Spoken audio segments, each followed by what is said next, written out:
Hi student, आज हम लोग जेपीएससी प्रीवियस ईयर क्वेश्चन का डिस्कस करेंगे। ये जीएस का पेपर 1 है, 2 पेपर होता है प्रीलिम्स में, तो ये पेपर 1 का प्रीवियस ईयर क्वेश्चन है। तो इसके सारे क्वेश्चन आज हम लोग देखेंगे,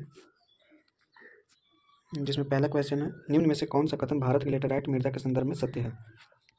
पहला है, लेटेराइट मृदा उच्च ताप व भारी वर्षा वाले क्षेत्र में विकसित होती है, जो उसकी सही है। दूसरा है, लेटेराइट मृदा जैविक समृद्ध होती है, वो पश्चिम बंगाल, असम व उड़ीसा में पाई जाती है। ये दोनों ही ये सत्य होगा। फर्स्ट और सेकंड दोनों सत्य, इसका आंसर 3 हो जाएगा, क्योंकि दोनों सत्य हैं। और ये जो है, और मतलब ये मध्य प्रदेश में भी पाया जाता है, एमपी में भी पाया जाता है, और इसके कुछ जैसे कर्नाटक, केरल और तमिलनाडु में भी ये पाए जाते हैं। और आगे बढ़ेंगे हम लोग। दूसरा क्वेश्चन है, निम्न में से किस क्षेत्र में जल का उपयोग भारत में सर्वाधिक होता है। तो जल का उपयोग भारत में सर्वाधिक कृषि क्षेत्र में होता है, सिंचाई के लिए। तीसरा है, भारतीय जनगणना 2011 के अनुसार किस भारतीय राज्य में ऋणात्मक जनसंख्या वृद्धि दर दर्ज की गई है। तो इसका आंसर हो जाएगा नागालैंड। नागालैंड में ऋणात्मक जनसंख्या वृद्धि दर दर्ज की गई है। अगला हम लोग देखेंगे 4 क्वेश्चन। इसमें भारतीय जनगणना 2011 के अनुसार निम्न में से किस भारतीय राज्यों में नगरों की संख्या सर्वाधिक है। तो 2011 की जनसंख्या के अनुसार नगरों की जनसंख्या सबसे ज़्यादा तो तमिलनाडु में है, बट यहाँ ऑप्शन में तमिलनाडु नहीं है, तो इसलिए यहाँ पे उत्तर प्रदेश हो जाएगा। तमिलनाडु में 721 के आसपास नगर है, जबकि यूपी में 648 है। तो ऑप्शंस के अनुसार यहाँ पे यूपी ही सही होगा। आगे बढ़ेंगे हम लोग। निम्नलिखित में से कौन सा सुमेलित नहीं है। अनुच्छेद 22.1, गिरफ्तार किए गए व्यक्ति को गिरफ्तारी के कारणों को यथासंभव शीघ्र बताए बिना अभिरक्षा में नहीं रखा जाएगा, ये तो सही है। अनुच्छेद 22.1, अच्छा दोनों एक ही है। स्वयं की पसंद के अधिवक्ता द्वारा प्रतिरक्षा का अधिकार, इसका ये हो जाएगा, ये सुमेलित नहीं है। आपको बता दें कि अनुच्छेद 22 में 3 प्रकार के प्रावधान हैं, जो कि पहला जो प्रावधान है वो कहता है कि किसी व्यक्ति को बिना कारण बताए गिरफ्तार नहीं कर सकते हैं, और दूसरा कारण जो है वो कहता है कि सभी बंदियों को, जितने भी मतलब जिसे गिरफ्तार किया गया, वो 24 घंटे के भीतर मजिस्ट्रेट के सामने पेश करना होगा। और तीसरा जो प्रावधान है वो ये कहता है कि किसी भी व्यक्ति को मजिस्ट्रेट के अधिकार के बिना 24 घंटे से अधिक आप हिरासत में नहीं रख सकते हैं। तो ये अनुच्छेद 22 का 3 प्रावधान है, तो इसका आंसर ये हो जाएगा। आगे चलेंगे हम लोग क्वेश्चन नंबर 6 पे। क्वेश्चन नंबर 6 कहता है कि निम्नलिखित में से कौन सा अनुच्छेद राज्य विधानसभा में आंग्ल भारतीयों के प्रतिनिधित्व से संबंधित है। तो इसका आंसर हो जाएगा अनुच्छेद 333 के तहत विधानसभा में एंग्लो इंडियन की जगह दी जा सकती है। वहीं पर लोकसभा में भी एंग्लो इंडियन समुदाय को 2 लोगों को सांसद के लिए नामित किया जाता है, जो कि वो जो होता है एक्ट अनुच्छेद वो 331 के तहत आता है, जो कि लोकसभा में एंग्लो इंडियन का जगह दी जाती है। आगे हम लोग बढ़ेंगे 7 में। यह किसने कहा कि न्यायिक सक्रियतावाद को न्यायिक जोखिमवाद नहीं होना चाहिए। तो ये बोले थे 7 में न्यायमूर्ति दीपक मिश्रा, न्यायमूर्ति पीएन भगवती, न्यायमूर्ति एएस आनंद। हाँ, ये है इसका आंसर, न्यायमूर्ति एएस आनंद। आगे चलेंगे हम लोग। निम्नलिखित में से कौन सा वाद जमींदारी व्यवस्था से संबंधित है। जमींदारी व्यवस्था से संबंधित इसका ये हो जाएगा कामेश्वर सिंह बनाम बिहार राज्य। 8वां 9 में संघ लोक सेवा आयोग राज्य की आवश्यकताओं की पूर्ति के लिए सहमत हो सकता है। तो ये जो संघ लोक सेवा आयोग है वो राज्य की आवश्यकताओं की पूर्ति के लिए सहमत हो सकता है राज्यपाल की मांग और राष्ट्रपति की संस्तुति पर, इसका ये हो जाएगा। आगे हम लोगों ने भारत के नियोजन के संदर्भ में क्या सत्य है। तो भारत के नियोजन के संदर्भ में क्या क्या ऑप्शन है। राष्ट्रीय पुनर्निर्माण एवं सामाजिक नियोजन का प्रस्ताव कांग्रेस वर्किंग कमेटी ने अगस्त 1977 में वर्धा बैठक में स्वीकृत किया, नहीं ये नहीं। हरिपुरा के अपने अध्यक्षीय भाषण में सुभाष चंद्र बोस ने योजना आयोग के माध्यम से राष्ट्र राज्य व्यापक नीतियों को स्वीकार करेगा की घोषणा की, ये सही है। मोदी सरकार ने योजना आयोग का नाम बदलकर नीति आयोग किया, ये भी सही है। सुभाष चंद्र बोस ने 1938 में जवाहरलाल नेहरू अध्यक्षता की राष्ट्रीय योजना समिति का निर्माण, नहीं, इसका आंसर ये हो जाएगा 2 और 3, 2 3 नहीं 3 2 है, हाँ ये हो जाएगा इसका आंसर। आगे बढ़ेंगे लोग 11 number, democracy and development in India from socialism to pro business नामक पुस्तक के लेखक कौन है। तो इसके लेखक हैं Atul Kohli, B number. Question number 12, सुशासन के संदर्भ में निम्नलिखित में से कौन सा सत्य नहीं है। तो सुशासन के संदर्भ में ये हो जाएगा सहभागिता, ये हो जाएगा धार्मिकता एवं भावुकता। 13 नंबर क्वेश्चन देखिए, नगर पालिका का सदस्य चुने जाने के लिए कोई व्यक्ति निर्धारित नहीं होगा 21 वर्ष की आयु सीमा पर, 21 वर्ष की आयु सीमा पर। A person shall not be qualified for being chosen as a member of a municipality। 21 साल की आपको मिनिमम एज होनी चाहिए नगर पालिका का सदस्य चुने जाने के लिए। अगला क्वेश्चन में 14 नंबर क्वेश्चन है, पंचायतों की वित्तीय अवस्था का मूल्यांकन करने के लिए वित्त आयोग के गठन का प्राधिकार किसको प्राप्त है। तो इसका हो जाएगा राज्यपाल। ये हो जाएगा राज्य के गवर्नर। राज्यपाल राज्यपाल को ये प्राधिकार प्राप्त है जो कि अनुच्छेद 243 के फर्स्ट में आता है। आगे बढ़ेंगे हम लोग। भारतीय राजकोषीय संघवादी व्यवस्था में संसाधनों का केंद्र द्वारा राज्यों को आवंटन किया जाता है। वर्तमान में निम्न में से कौन से संसाधनों का आवंटन का एक माध्यम नहीं है? तो इसका हो जाएगा गड़गिल। गड़गिल सूत्र के अंतर्गत योजनाओं का कार्यान्वयन के लिए हस्तांतरण। ये हो जाएगा। आगे बढ़े 16 नंबर में, भारत में कर निर्दिष्टीकरण के संवैधानिक प्रावधानों के तहत निम्न में से कौन सा कर है जो पूरी तरह से राज्यों द्वारा लगाया और वसूला जाता है? तो ये तो भू राजस्व कर ये होता है जो कि राज्यों के द्वारा ही लगाया जाता है और राज्यों के द्वारा ही वसूला जाता है। आगे हम लोग 17 नंबर क्वेश्चन, भारत के केंद्रीय बजट में राजकोषीय घाटे का तात्पर्य क्या होता है? तो इसका आंसर हो जाएगा चालू खर्च और चालू आय के बीच अंतर। तो इसका आंसर हो जाएगा सी। अगला हम लोग पढ़ेंगे, भारत की दूसरी पंचवर्षीय योजना द्वारा विकसित एक आर्थिक मॉडल पर, मतलब किसके द्वारा विकसित एक आर्थिक मॉडल पर आधारित है? तो इसका आंसर हो जाएगा पीसी महालानोबिस। 19 नंबर, निम्न में से कौन सा क्रम सही है जिसमें दर्शित विकास को मापकों को प्रस्तावित किया गया है? तो ये हो जाएगा प्रति व्यक्ति आय PQLI HDI। हाँ, ये हो जाएगा प्रति व्यक्ति आय PQLI HDI। आगे क्वेश्चन पढ़ेंगे 20 नंबर, भारत में शीर्षक पंक्ति वाली मुद्रास्फीति आधारित होती है। तो इसका हो जाएगा उपभोक्ता मूल्य सूचकांक, डेवलपिंग सूचकांक। यह हो जाएगा हमारा बी इस पे। आगे चलते, नीति आयोग ने प्रत्येक राज्य संघ राज्य क्षेत्र के लिए समेकित सूचकांक का विकास किया है जो प्रत्येक साधारणीय विकास के लक्ष्य की ओर होने वाली प्रगति को संकलित करता है और राज्यों को प्राप्तिकर्ता, अग्रणी, निष्पादक और आकांक्षी में वर्गीकृत करता है। इस समेकित सूचकांक के आधार पर इनमें से कौन सा एक अग्रणी राज्य नहीं है? तो इसका आंसर हो जाएगा गुजरात। तबियत को ऑप्शन दिख रहा, गुजरात। इसका आंसर गुजरात हो जाएगा। देश के 29 राज्यों और 6 संघ राज्यों क्षेत्रों के 312 शहरों कस्बों में आच्छादित भारत सरकार का राष्ट्रीय वायु गुणवत्ता मॉनिटरिंग कार्यक्रम यानी NAMP के अंतर्गत निम्न में से किस मिश्रण को सभी जगहों पर नियमित मॉनिटरिंग के लिए चिन्हित किया है?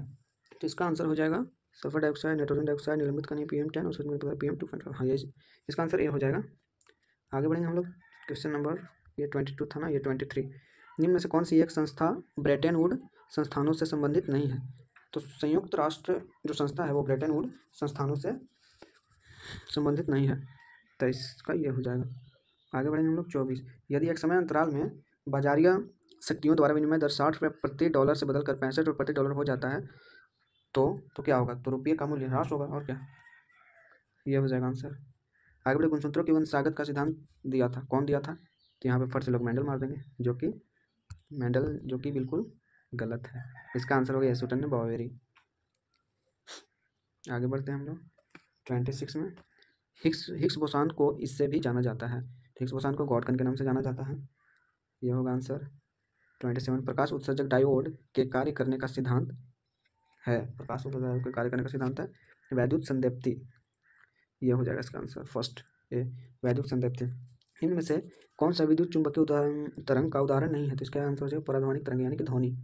हवा में प्रकाश की चाल निर्भर करती है, तो हवा में जो प्रकाश की चाल होती है वो निर्भर करती है दाब, ताप और घनत्व के स्वतंत्र पर। यह हो जाएगा आंसर। निम्नलिखित में से कौन कीट नहीं है? तो मकड़ी जो है वो कीट नहीं है। आगे बढ़ेंगे हम लोग। क्वांटम सूचना का मूल मात्रक क्या है? तो क्वांटम सूचना का मूल मात्रक क्या है? QUBIT। ये जो है फर्स्ट QUBIT, सॉरी, ये QUBIT। चलो आगे बढ़ते 32 पे क्वेश्चन पे आते हैं। मेघ संगणना सेवा सम्मिलित नहीं करती है। तो इसका आंसर हो जाएगा डी, विद्युत चुंबकीय वर्णक्रम आवंटन। आगे बढ़ेंगे हम लोग। फैक्स एवं इलेक्ट्रिक मेल प्रेषण में प्रयुक्त सूचना संकेत का रूप है एनालॉग एवं डिजिटल दोनों प्रकार का है। तो इसका आंसर ये हो जाएगा सी। आगे बढ़ते, पौधे के द्वारा ली जाने वाली नत्रजन का रूप है, नत्रजन यानी नाइट्रोजन, किस रूप में ली जाती है? तो नाइट्रोजन जो है वो नाइट्रेट के रूप में ली जाती है। तो इसका आंसर सी हो जाएगा। आगे बढ़ेंगे 35, मूंगफली का अत्यधिक हानिकारक रोग है। तो इसका तो आंसर टिक्का होना चाहिए। हाँ, टिक्का ही होगा क्योंकि टिक्का ही है जो मूंगफली का अत्यधिक हानिकारक रोग है। मक्का, आलू, गन्ना, मूंग फसल चक्र उदाहरण है, 2 वर्षीय का है, ऐसा याद रखिएगा। सोचने से 1 वर्षीय लगता है पर 2 वर्षीय का। मैक्रोनी गेहूं का वनस्पतिक नाम क्या है? तो मैक्रोनी गेहूं का वनस्पतिक नाम ये है टेट्रिकम ड्यूरम। आगे बढ़ते हैं हम लोग। प्रथम शाकनाशी विश्व में उत्पादन, प्रथम संगठित हुआ है 240 ये आंसर होगा।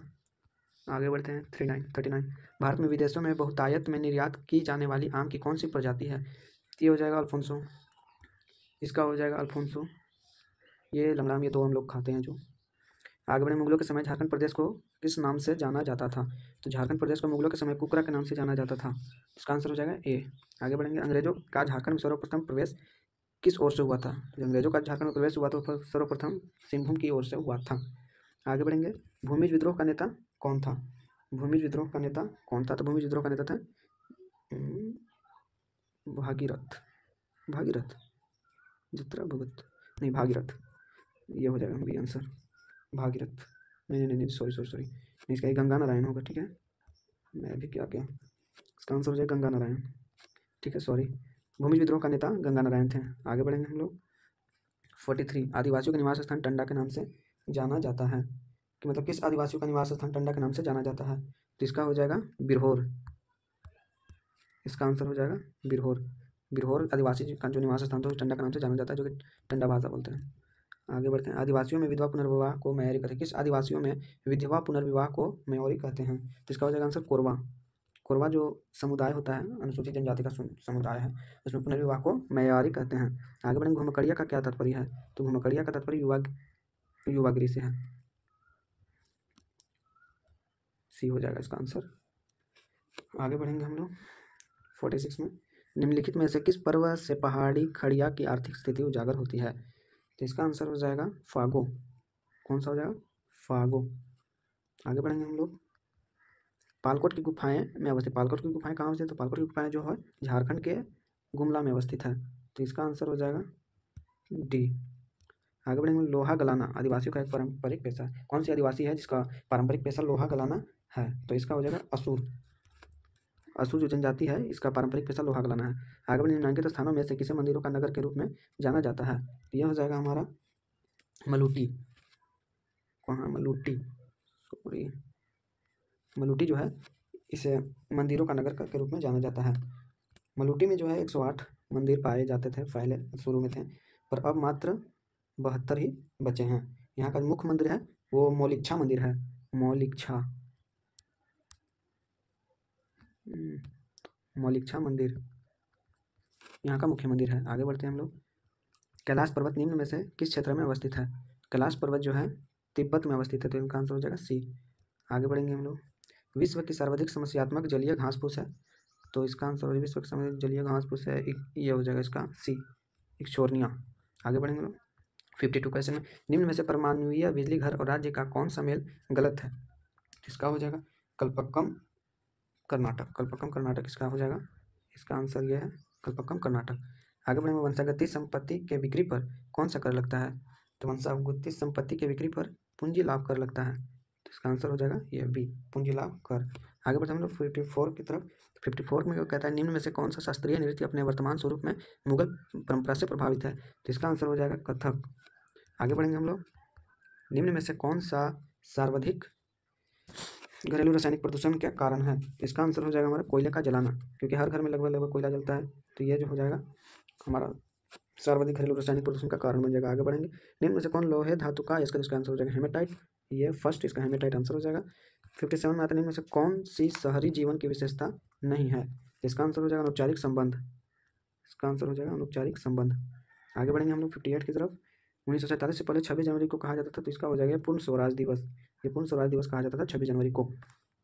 आगे बढ़ेंगे लोग 59 की तरफ। 15 निम्न में से किन्हें भारत के अंतरिक्ष कार्यक्रम का जनक माना जाता है? तो यह हो जाएगा नंबी नारायण जी, माधव नारायण, विक्रम साराभाई। ये हो जाएगा इसका आंसर विक्रम साराभाई। विक्रम साराभाई को अंतरिक्ष कार्यक्रम का जनक माना जाता है। आगे भारत में दूसरी सबसे बड़ी जनजाति कौन सी है? तो भारत में दूसरी सबसे बड़ी जनजाति है गोंड। इसका आंसर हो जाएगा ए, गोंड हो जाएगा। आगे बढ़ेंगे हम लोग, निम्न में से किसे 2019 में कुश्ती में राजीव गांधी खेल रत्न पुरस्कार दिया गया है? सुशील कुमार, बजरंग पुनिया, सरदार सिंह, दीपक मलिक। ऐसे तो बजरंग पुनिया को दिया गया था, लेकिन एक बार दीपा मलिक, आप गूगल कर लीजिएगा क्योंकि डाउट लगा इसमें, दीपा मलिक को भी शायद दिया गया था, बजरंग पुनिया दोनों को दिया गया था। आगे बढ़ते हैं 62, संयुक्त राष्ट्र द्वारा मानव अधिकारों की विश्वव्यापी घोषणा को कब अपनाया गया था? तो इसका आंसर 10 दिसंबर 1948। ये जो है ये 10 दिसंबर 1948 इसका सही आंसर है। आगे बढ़ेंगे 63 की तरफ। ब्रिटिश प्रधानमंत्री विंस्टन चर्चिल ने नोबेल पुरस्कार जीता था, किस क्षेत्र में जीता था? तो ये जो नोबेल पुरस्कार जीते थे वे अपने साहित्य के लिए जीते थे। अगला है 64, निम्नलिखित भारत के राज्यों में से कौन सा राज्य सर्वाधिक वनाच्छादित है? तो इसका आंसर हो जाएगा मिजोरम। मिजोरम जो है सर्वाधिक वनाच्छादित यानी फॉरेस्ट डेंसिटी इसमें ज़्यादा है। आगे बढ़ेंगे हम लोग, भारत के प्रधानमंत्री द्वारा शुरू की गई रोरे फेरी किन दो स्थानों को जोड़ती है? तो ये जो है घोघा और दहेज को जोड़ती है। इसका आंसर हो जाएगा ये, घोघा और दहेज को ये जोड़ती है। निम्न में से कौन सा आपदा के बाद उपाय है? तो आपदा के बाद पुनर्निर्माण का उपाय है, और कोई तो उपाय है नहीं। आगे बढ़ते हैं 67 में भारतीय राष्ट्रीय ध्वज के प्रारूप को किस दिन स्वीकार किया गया था? तो ये हमारा 22 जुलाई 1947 को स्वीकार किया गया। तो 22 जुलाई 19, हाँ ये ऑप्शन सी, 22 जुलाई 1947 को स्वीकार किया गया था। आगे बढ़ते हैं, भारतीय राष्ट्रीय मानवाधिकार आयोग का वर्तमान अध्यक्ष कौन है? ये प्रीवियस ईयर क्वेश्चन है, तो शायद पता नहीं, पर वर्तमान में अध्यक्ष जो अभी हैं वो है न्यायमूर्ति अरुण कुमार मिश्रा। ये हैं अध्यक्ष। एवं अन्य सदस्य का जो कार्यकाल होता है वो होता है 3 वर्ष का, या 3 ईयर, या 70 वर्ष की आयु। इन दोनों में से जो भी पहले हो गया उन लोगों को हो जाती है, हटा दी जाती है। या तो 3 वर्ष से आपको मानवाधिकार आयोग के वर्तमान अध्यक्ष या सदस्य बने हुए हो जाते हैं, या फिर 70 वर्ष एज हो जाएगा तो आपको हटा दिया जाएगा। आगे बढ़ते हैं 69 तरफ, राष्ट्रीय आपदा प्रबंधन प्राधिकरण का गठन कब हुआ था? तो ये जो है 2005 में हुआ था। तो इसका आंसर हो जाएगा ए, 2005। आगे, भारत में वायु परिवहन कब प्रारंभ किया था गया? तो भारत में वायु परिवहन 1915 में प्रारंभ किया गया था। पहली भारतीय एयरलाइन टाटा सन्स लिमिटेड थी, जो 1915 में सरकार से बिना किसी संरक्षण करे वो कहाँ से चली थी? कराची से मद्रास के बीच एक नियमित एयरमल सेवा शुरू की थी। आगे बढ़ते हैं हम लोग 71 का, टोडा जनजाति मुख्यतः कहाँ निवास करती है? टोडा जनजाति जो है वो तमिलनाडु में निवास करती है। ये तमिलनाडु में निवास करती है, और इसकी भाषा टोडा ही होती है, क्योंकि कन्नड़ भाषा से संबंधित एक द्रविड़ भाषा है। आगे बढ़ेंगे 72 की तरफ, भारत में उचित पारिस्थितिक संतुलन बनाए रखने के लिए कितनी भूमि वनाच्छादित होने की सिफारिश की गई है? तो इसका ऑप्शन हो जाएगा 30%। ये 30% भूमि वनाच्छित होने की सिफारिश की गई है। किस राज्य में सौर ऊर्जा के विकास की सर्वाधिक क्षमता है? इसका हो जाएगा राजस्थान में सौर ऊर्जा के विकास की सर्वाधिक क्षमता है। आगे निम्नलिखित में से किस परमाणु ऊर्जा संयंत्र की स्थापित क्षमता सर्वाधिक है? इसका तारापुर होना चाहिए, तारापुर ही होगा, इसका आंसर तारापुर होगा। आगे बढ़ें, भारत में सर्वाधिक जनजाति कौन सी है? भारत में सर्वाधिक ये भील जनजाति है। भील ये भारत की कुल जो अनुसूचित जनजाति होती है उसका लगभग 38% जनजाति जो है वो भील जनजाति है। यह मुख्य रूप से महाराष्ट्र में, छत्तीसगढ़ में, गुजरात में, राजस्थान में और मध्य प्रदेश के साथ साथ त्रिपुरा में भी पाए जाते हैं। आगे बढ़ते हैं 76 की तरफ, भारत के किस राज्य में सड़कों का घनत्व सर्वाधिक है? तो केरल हो जाएगा इसका आंसर, केरल में सड़कों का घनत्व सर्वाधिक है। 77 में आता है, भारतीय चारागाह एवं चारा अनुसंधान संस्थान कहाँ स्थित है? तो इसका आंसर हो जाएगा झांसी में जो है भारतीय चारागाह और चारा अनुसंधान संस्थान स्थित है। आगे बढ़ेंगे 78 की तरफ, भारत का बृहत्तम प्राकृतिक बंदरगाह कौन सा है? तो इसका तो आंसर सब कोई जानता है कि मुंबई है, सबसे बड़ा बंदरगाह मुंबई है। आगे बढ़ेंगे 79 की तरफ, हिंदी के पश्चात कौन सी भारतीय भाषा विश्व में सर्वाधिक बोली जाती है? तो हिंदी के बाद बोले जाने वाली जो सर्वाधिक भाषा है वो है बंगाली। कुल जितना भी हमारी जनसंख्या है उसका 43.63% जो है हिंदी बोलते हैं, जबकि कुल जनसंख्या का 8.03% जो है वो बंगाली बोलते हैं। तो ये हमारा पहले भाषा जो कि सबसे ज़्यादा बोली जाती है, और ये दूसरी भाषा है। आगे बढ़ते हैं हम लोग 80 में, मौर्य समाज के पेशावर के निकट उत्तर पश्चिम भाग में अशोक के शिलालेख थे, कौन सी लिपि में थी? तो इसकी जो शिलालेख थी वो खरोष्ठी लिपि में थी। आगे बढ़ते हैं हम लोग, चरवाक दार्शनिक प्रणाली है, तो चरवाक जो दार्शनिक प्रणाली है वो लोकायत प्रणाली भी कहलाती थी। तो इसका आंसर हो जाएगा ये बी, चरवाक दार्शनिक प्रणाली थी वो लोकायत प्रणाली भी कहलाती थी। आगे बढ़ेंगे हम लोग 82 में, निम्नलिखित को कालक्रम अनुसार व्यवस्थित कीजिए। सातवाहन, वाकाटक, चालुक्य। तो इसका हो जाएगा कालक्रम अनुसार सबसे पहले सातवाहन सबसे पहले, फिर वाकाटक, चालुक्य, एबीसी का ऑप्शन है, एबीसी यही हो जाएगा इसका आंसर। सातवाहन, वाकाटक, चालुक्य। इसका जो है यह सातवाहन जो है डिस्कस कर देते हैं। सातवाहन जो है ये 2री शताब्दी ईसा पूर्व के अंत में स्थापित किया गया था। ये जो इसके संस्थापक थे वो थे सीमुक, और वाकाटक जो था इसके 3री शताब्दी तक सातवाहन ध्वस्त हो चुका था। इसके बाद एक ब्राह्मण सरदार जिनका नाम विंध्य शक्ति था, उन्होंने वाकाटक साम्राज्य की स्थापना की। वाकाटक की विंध्य शक्ति जो वाकाटक साम्राज्य की स्थापना की थी। और तीसरा है चालुक्य। चालुक्य, जो कि इस चालुक्य राजवंश की स्थापना पुलकेशिन प्रथम ने की थी। पुलकेशिन प्रथम ने, ये कब किए थे? तो ये 543 ईसा में किए थे। आगे बढ़ते हैं हम लोग। 83 पूर्वी भारत में प्रमुख भारतीय रोमन व्यापारिक स्थान था, तो ये हो जाएगा तामलुक। इसका आंसर हो जाएगा तामलुक। आगे बढ़ते हैं हम लोग। कल्हन राजतरंगिणी की तरह एक इतिहास की पुस्तक गैडवाहो लिखी थी। कौन लिखे थे? तो गैडवाहो जो लिखी थी वाकपति द्वारा लिखी गई थी। आगे बढ़ते हैं हम लोग। यदि आप लोग हमारे चैनल पर नए हैं तो प्लीज़ चैनल को सपोर्ट कीजिए, ताकि मैं ऐसे प्रीवियस ईयर क्वेश्चन लाता रहूँ। आप मेरे चैनल पर जाकर के देख सकते हैं, यहाँ पे मैं बायो से रिलेटेड सारे प्रीवियस ईयर क्वेश्चन डालता रहता हूँ, और अभी ये कॉम्पिटिशन लेवल वाला भी डालूंगा। आगे बढ़ते हैं हम लोग। 85 in 85 में शैव संतों के लेखन के संग्रह को 5वां वेद भी समझा जाता था। उपरोक्त संग्रह का क्या नाम है? तो इसका जो तिरुमुराय, शैव संतों के लेखन के संग्रह को 5वां वेद भी समझा जाता था, उपरोक्त संग्रह, तो इसका आंसर हो जाएगा तिरुमुराय। ये हो जाएगा तिरुमुराय। आगे बढ़ते हैं। निम्नलिखित राज्यों में से दो भाइयों हरिहर तथा बुक्का ने किसकी स्थापना की थी? तो हरिहर एवं बुक्का ने जो थी विजयनगर साम्राज्य की स्थापना की थी। इसका आंसर हो जाएगा ये विजयनगर साम्राज्य की। ये जो अंतिम शासक हमारे थे, अंतिम शासक संगम, जो कि यादव वंश के शासक थे। इनके दो पुत्र थे, हरिहर एवं बुक्का, जो कि 1936 में तुंगभद्रा नदी पर विजयनगर साम्राज्य की स्थापना की थी। आगे बढ़ते हैं हम लोग। कुव्वतुल इस्लाम मस्जिद तथा 2.5 दिन का झोपड़ा क्रमशः स्थित है। मतलब कुव्वतुल इस्लाम मस्जिद कहाँ स्थित है और 2.5 दिन का झोपड़ा कहाँ स्थित है? तो इसका आंसर हो जाएगा दिल्ली व अजमेर। दिल्ली में कुव्वतुल इस्लाम मस्जिद है तथा 2.5 दिन का झोपड़ा अजमेर में स्थित है। आगे बढ़ेंगे हम लोग। मध्यकाल की सरकार एक समग्र संरचना थी, यह विलय था। तो ये फारस, अरब, तुर्क, मंगोल तथा भारतीय तत्वों का विलय था। इसका आंसर हो जाएगा ये डी। ठीक है, आगे बढ़ते हैं। 89 विशिष्ट अद्वैत सिद्धांत के संस्थापक कौन थे? तो विशिष्ट अद्वैत सिद्धांत के संस्थापक थे रामानुजाचार्य। इसका आंसर हो जाएगा बी। आगे बढ़ेंगे हम लोग। 90 में भू राजस्व की स्थायी बंदोबस्त एवं रैयतवाड़ी प्रणाली क्रमशः शुरू की गई थी। तो बंगाल और मद्रास में शुरू की गई थी। ये बंगाल और मद्रास में शुरू की गई थी। आगे बढ़ते हैं हम लोग। आधुनिक भारत के इतिहास की निम्नलिखित घटनाओं को काल क्रमानुसार व्यवस्थित कीजिए। मतलब ये कौन पहले हुआ था बढ़ते क्रम में, जो पहले होते से पहले। तो पहले इसके बारे में हम लोग जान लें। तो सबसे पहले स्वदेशी आंदोलन जो था ये 1906 में हुआ था। और लखनऊ जो समझौता था ये 1916 में हुआ था। और ये मॉल मिंटो जो सुधार है, मॉल मिंटो सुधार ये 1909 में हुआ था। और अखिल भारतीय मुस्लिम लीग के सामने ये भी 1906 में हुआ था। तो इसके अनुसार सबसे पहले तो ये दोनों हुए, तो या तो डी या तो ए। तो ए यहाँ पे है, सॉरी हट गया, चलिए आप देख लीजिएगा स्किप करके पीछे फिर से लिखेंगे। तो इसका आंसर हो जाएगा सबसे पहले हो जाएगा स्वदेशी ए या डी। तो DACB है सही इसका आंसर, DSCB। ये अभी थोड़ा स्टार्ट ही करूँ, थोड़ा सा प्रॉब्लम आ रही है, फिर वीडियो बनाते बनाते मैं सीख जाऊँगा। आगे हम लोग पढ़ेंगे प्रथम भारतीय शिक्षा आयोग की नियुक्ति किसने और किस वर्ष की गई थी? तो इसका आंसर हो जाएगा बी, जो कि लॉर्ड रिपन ने वर्ष 1882 में की थी।